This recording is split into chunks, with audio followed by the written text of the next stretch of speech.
Hi everyone, I am here with a Bible reading. I hope you guys are having a good day. Today we are going to be reading, Sherm and I, Matthew chapter 12 verses 1 through 21, Psalm 15, and Proverbs chapter 3 verses 21 through 26. Well, Sherm will be following along with us. Won't you, Sherm?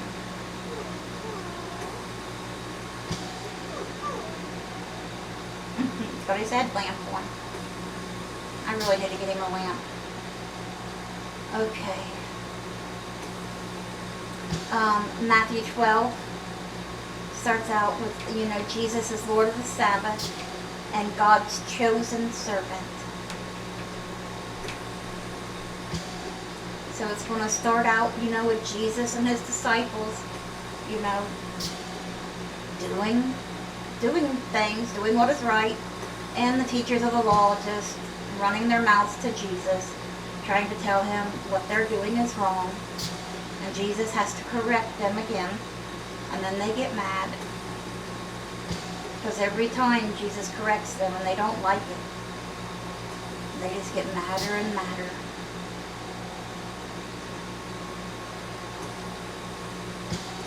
Okay. At that time, Jesus went through the grain fields on the Sabbath.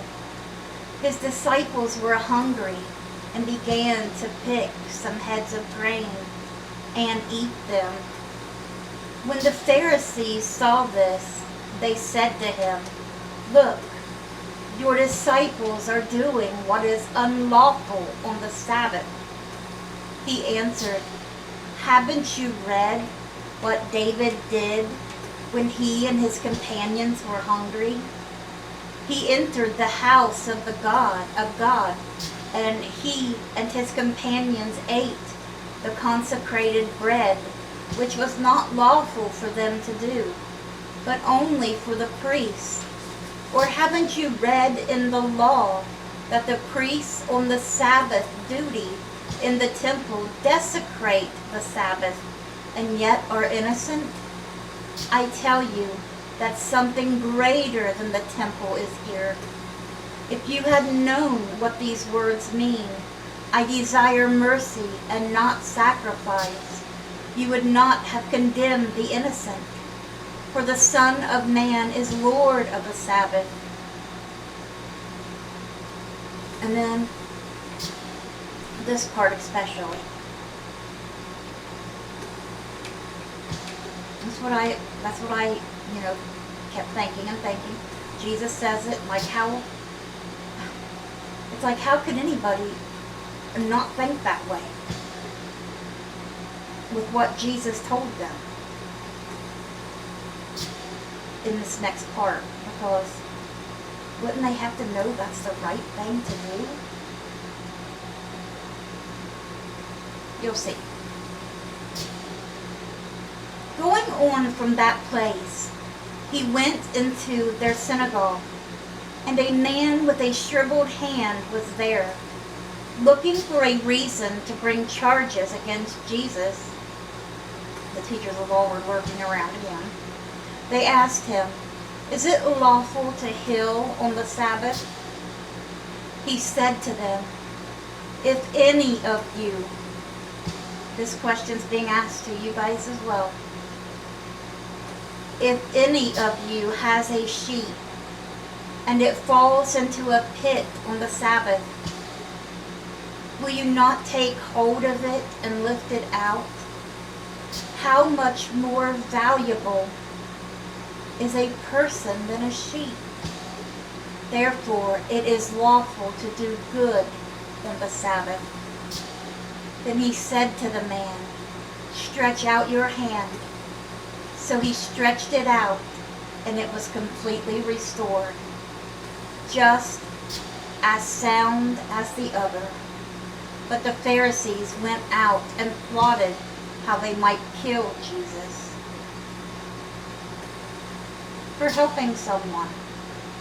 Now, if any of us, not even if it wasn't a sheep, let's say if it was a sheep, what if it was our dog? Our cat, our child, Would we just let them fall in the pit and leave them down there and say, well, today's the Sabbath, we'll get you out tomorrow? If you're still alive, that's good. If not, well, we'll get you out anyway.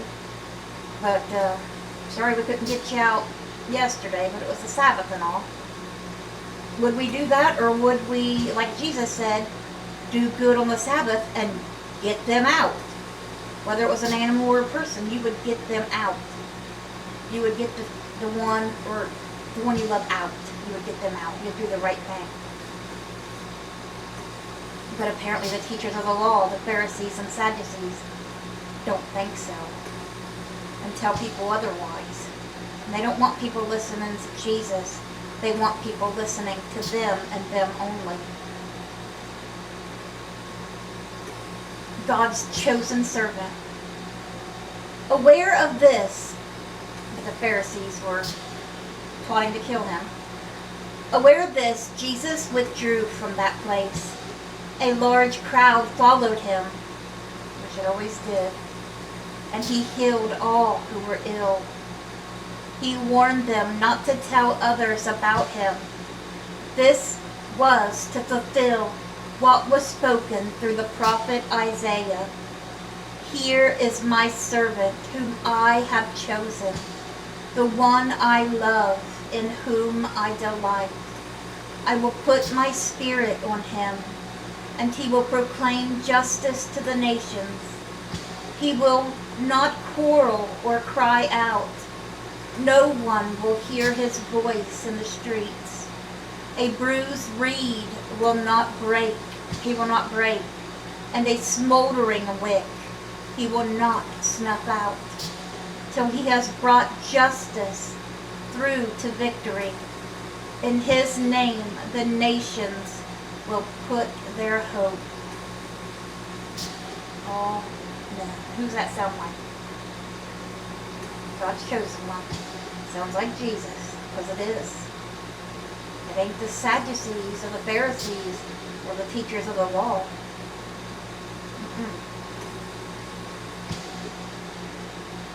Okay, so that's where we're stopping with Matthew today. And now we are going to read Psalm 15, which is a short psalm, 5 verses, a psalm of David. You ready? Sure. You guys ready? Lord, who may dwell in your sacred tent? Who may live on your holy mountain? The one whose walk is blameless, who does what is righteous, who speaks the truth from their heart, whose tongue utters no slander, who does no wrong to a neighbor, and casts no slur on others, who despises a vile person, but honors those who fear the Lord, who keeps an oath even when it hurts, and does not change their mind, who lends money to the poor without interest, who does not accept a bribe against the innocent. Whoever does these things will never be shaken. All right, and that is a Psalm of David, Psalm 15. Now we're back up to more Proverbs again. Yesterday it was 2. I thought we was slowing down, but now we're got them back up there. 6 of them. Proverbs chapter 3, verses 21 through 26. My son, do not let wisdom and understanding out of your sight. Preserve sound judgment and discretion. They will be life for you, an ornament to grace your neck. Then you will go on your way in safety, and your foot will not stumble. When you lie down, you will not be afraid. When you lie down, your sleep will be sweet. Have no fear of sudden disaster, or of the ruin that overtakes the wicked. For the Lord will be at your side. and will keep your foot from being snared. All right, guys.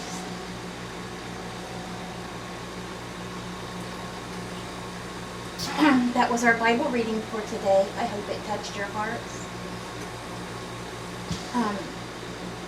Today I'm sticking with the one prayer request still for now. Please keep, please keep my mom Rhonda Karshner in your prayers. She's going to be having a major surgery tomorrow. Please pray that it goes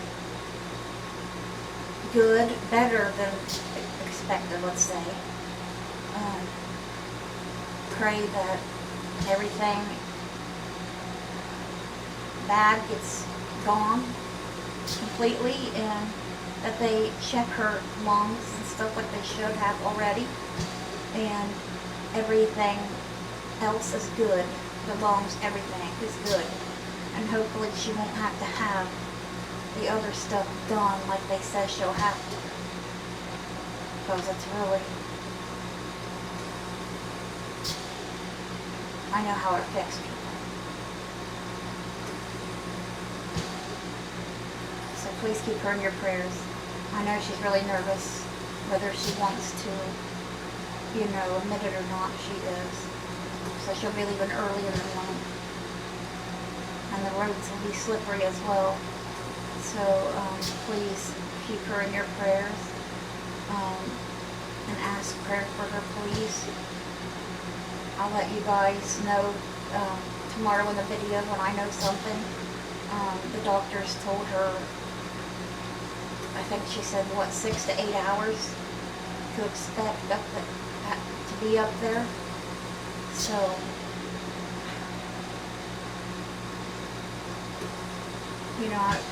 I might not get to do a video to update until maybe evening or tomorrow night, I'm not sure. But I will let you guys know when I know something, but